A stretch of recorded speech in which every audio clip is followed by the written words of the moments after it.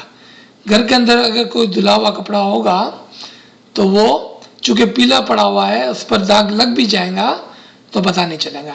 یہ ایک پہلی مثال ہے، سمجھ ہے اس زمانے کے لحاظ سے کہ دھوبی کے دھلے ہوئے کپڑے اچھے ہوتے ہیں، استری کیے ہوئے ہوتے ہیں، زیادہ کلین ہوتے ہیں. اب دوسرا، یہاں پر وہ شخص جو اپنے روح کا خیال کرتا ہے اور امام کے فرمان سے اپنے روح کو دھوتا ہے، امام کے فرمان سے اپنے روح کو صاف رکھتا ہے، تو ہم کہہ سکتے ہیں کہ وہ دھوبی کا دھلا ہوا ہے، کیونکہ وہ امام کے فرمان سے اس نے اپنی روح کو صاف کیا تھا. اب اس روح کے اوپر چھوٹا سا بھی گناہ کا داغ لگے گا تو اس کو یاد رہتا ہے، اس کو نظر آتا ہے اور وہ بار بار اس کو صاف کرنے کی کوشش کرتا ہے. جی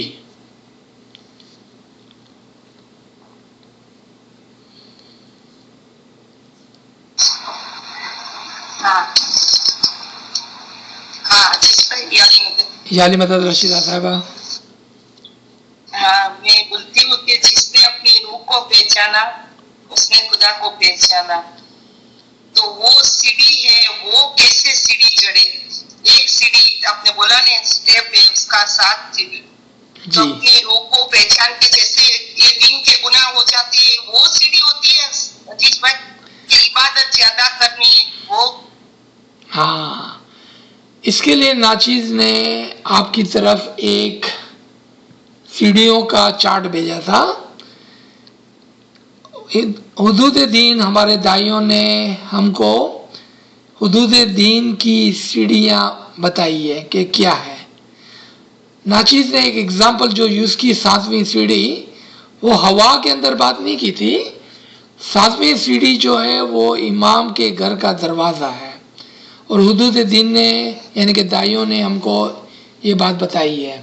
یہ سیڑھیاں یہ ہے، پہلے ہم مومن ہوتے ہیں، اس کے بعد ہم مستجیب بنتے ہیں، پھر ہم معزون بنتے ہیں، پھر معزون مکمل بنتے ہیں، پھر دائی بنتے ہیں، پھر دائی مکمل بنتے ہیں، اور 7ویں سیڑھی حجت کی ہے. حجت کے بعد ہم امام کے اندر ایک ہوتے ہیں. تو ہمیں درجہ بدرجہ اوپر جانے کی تعلیم دی گئی ہے.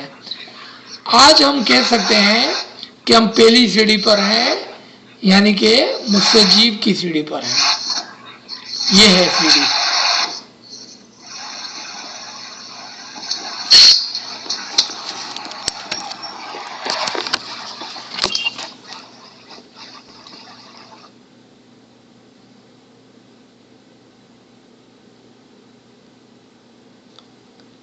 اگر ہم چاہیں تو ہم اپنی اگلی کلاس کے اندر اس چارٹ کو دوبارہ سے کھول کر دیکھ سکتے ہیں. آپ تمام کے پاس یہ چارٹ ہوگا آپ کے واٹس ایپ پر، کیونکہ اس کو شیئر کیا گیا تھا. اگر آپ کے پاس نہیں ہے تو بتائیں، میں دوبارہ سے ایک مرتبہ اس کو شیئر کر دیتا ہوں.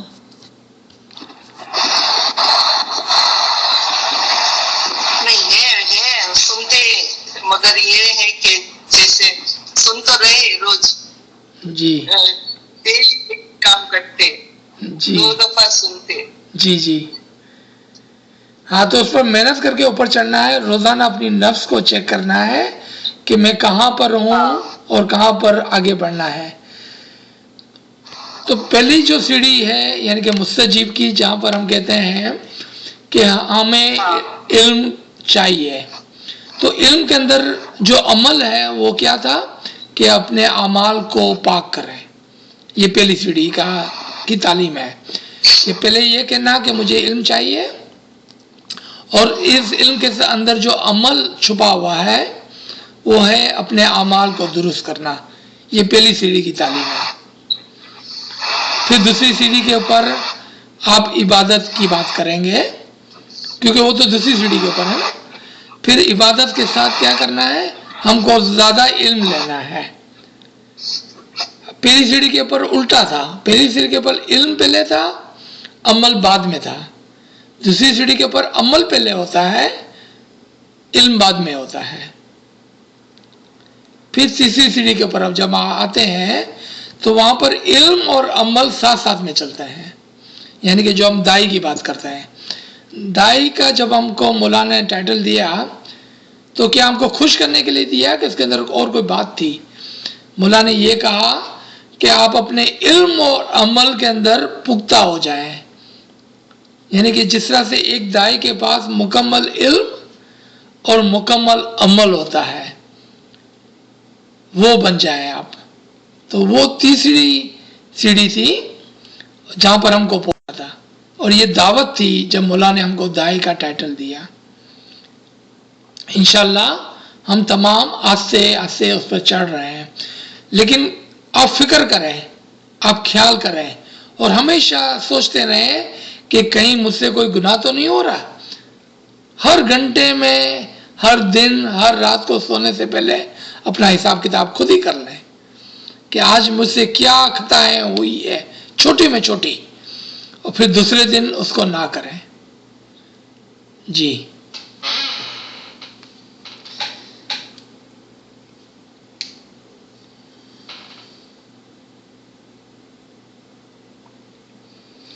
آپ کی ایک اور بات کا میں ایک اور اس میں اضافہ کرنا چاہوں گا، معافی، کہ آپ نے کیا اور ہم کیا کریں، ہم تو یہ کر رہے ہیں.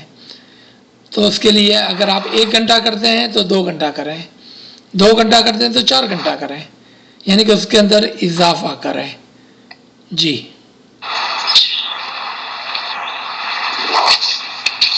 سلطان محمد شاہ کا فرمان ہے 100 سال پہلے کا، کہ امام نے مولا نے بولا کہ کوئی تمہارا ماں سے کوئی ایسے جو پیر صدرالدین پیر ناصر خسرو اور رومی ان کے درجے کو پہنچے گا.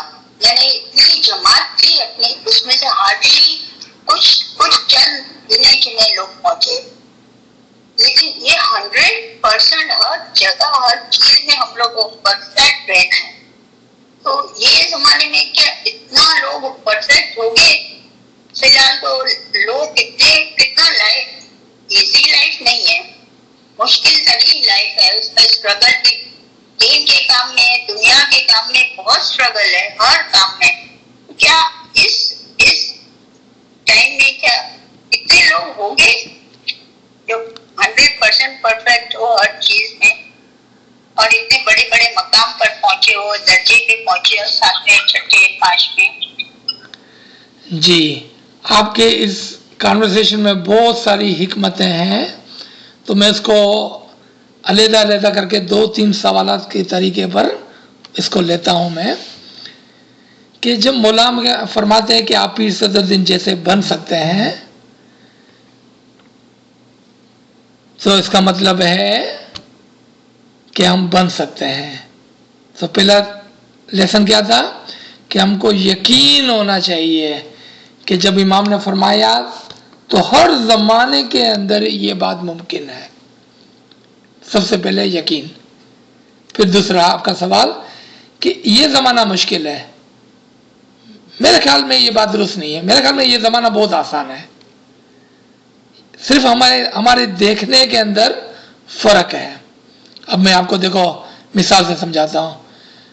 ہمارے والد کتنی محنت کرتے تھے، وہ 16 گھنٹے کام کرتے تھے، جبکہ ہم مشکل سے 8 گھنٹہ کام کرتے ہیں. ہمارے دادا جو کھیروت تھے،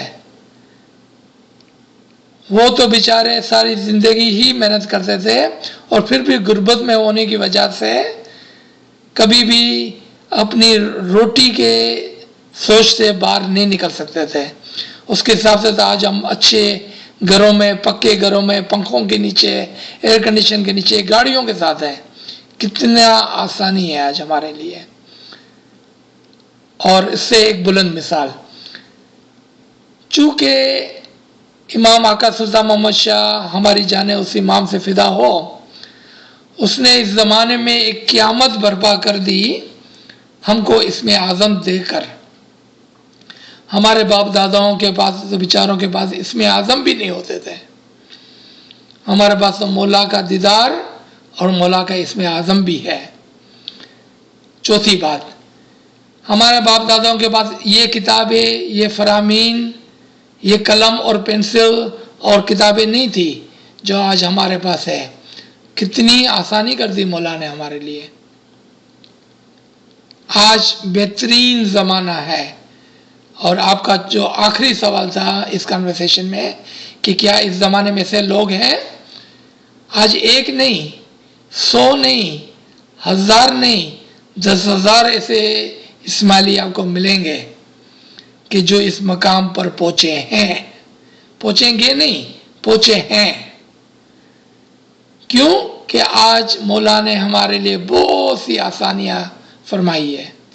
یہ بہترین زمانہ ہے حاصل کرنے کے لیے. ہم اپنے وقت کو اور اپنے خیالات کو دنیا کے اندر نہ پھنسائیں. اس سے باہر نکل کر اگر ہم دیکھیں گے تو آپ دیکھیں گے کتنی آسانیاں ہیں ہمارے لیے. آج ہم کو کوئی محنت نہیں کرنی پڑ رہی ہے. مولا نے ہم کو بہت دیا ہے. آج ہمارے لیے بہت ساری آسانیاں پیدا کی ہے. Thank you. یہ بہت ہی اچھا طریقہ ہے کسی بات کو سمجھنے کے لیے. بہت نوازش. شکریہ.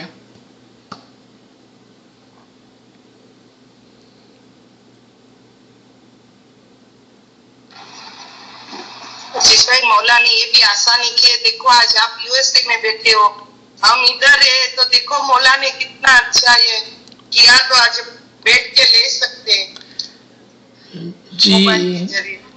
جی مولا نے ہمارے لیے بہت سارے علم اور عمل کے دروازے کھولے ہوئے ہیں.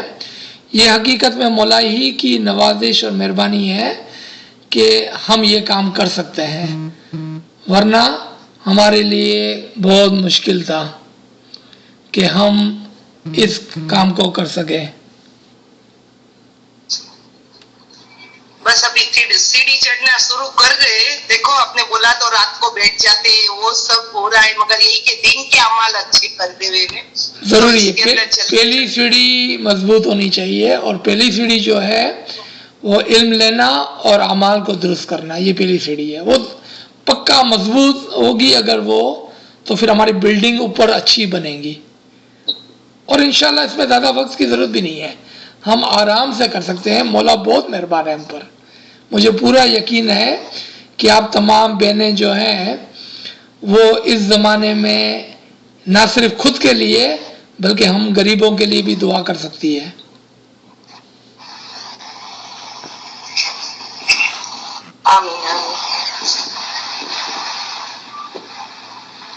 تو یہاں پر میرے خیال میں روکنا چاہیے. اگر اور کوئی کامنٹ ہے تو پلیز گو ہیڈ، ورنہ ہم یہاں پر روکتے ہیں. انشاءاللہ ہم نیکسٹ ویک دوبارہ سے، اور میں دیکھتا ہوں کہ اور کچھ لیکچرز اعمال کے اوپر آپ کی طرف بھیج دوں.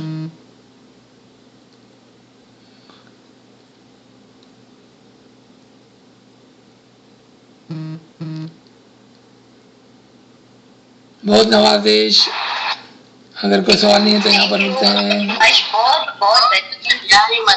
شکر الحمدللہ، مولا کی بہت مہربانی ہے، بہت نوازش. یا علی مدد.